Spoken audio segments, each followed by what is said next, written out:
So there's this woman, and honestly, she might be one of the coldest people you'll ever hear about. Her name's Marian Cole. She's 64 when this story kicks off. And she's living in Phoenix, Arizona. And trust me, Marian is not just shady, she's downright dangerous. She's been running scams her whole life. But this time, she comes up with something way darker.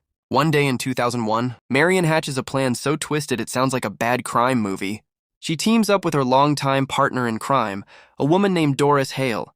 And together they decide they're going to take out massive life insurance policies on people who won't be missed, and then make sure those people meet an accidental end. And how do you find a target no one will come looking for? They start volunteering at a local soup kitchen, a place where unhoused folks come in for meals. It's there they meet Rick Mason, a quiet man in his late 40s, living on the streets, no family, no safety net.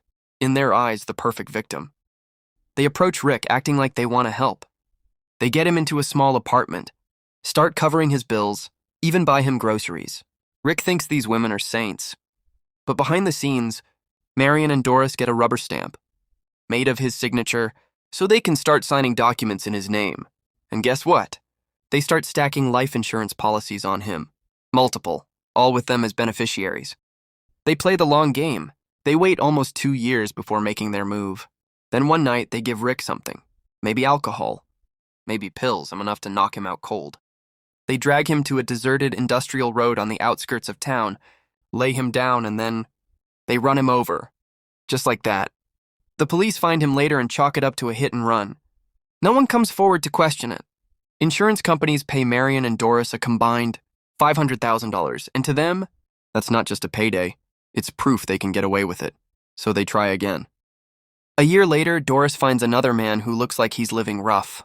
Tells him she works with a housing program and can get him set up. She starts the paperwork. But this guy gets suspicious. The questions are too personal.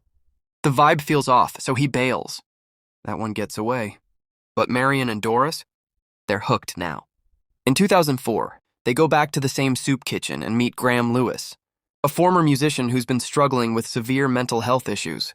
They lure him in with promises of helping him record his comeback album, and while he's trusting them, they use the same trick and rubber stamp of his signature, 20 life insurance policies totaling almost $6 million. Again, they wait.